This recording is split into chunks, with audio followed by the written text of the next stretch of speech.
हाय दोस्तों, तो आप सब कैसे हैं? आई होप कि आप बहुत अच्छे होंगे। और आप ये वीडियो देख रहे हैं, इस वीडियो को लाइक करिए, इसमें कमेंट करके बताइए कि ये वीडियो कैसा है। और आप इस चैनल को सब्सक्राइब कर लीजिए ताकि अगला वीडियो आपके पास मौजूद रहे।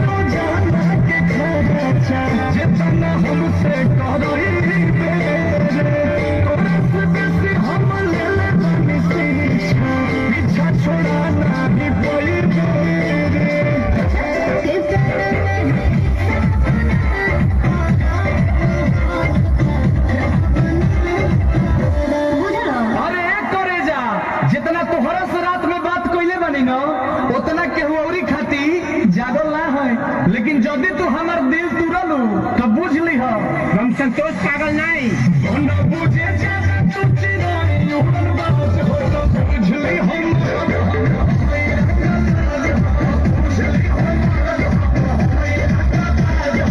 मरम ना एक फट के एको भाषा ना बोलबा कोनो विषय में।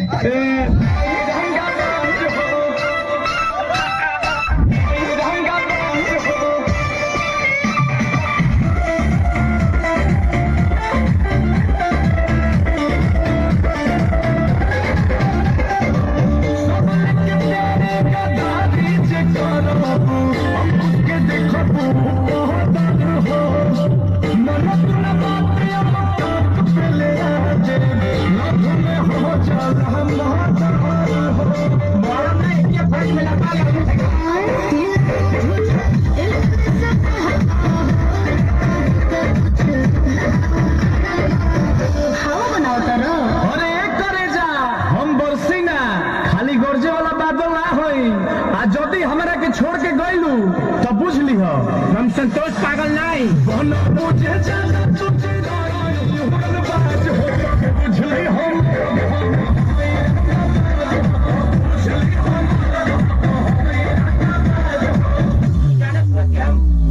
ग्रेड ए पढ़ नहीं।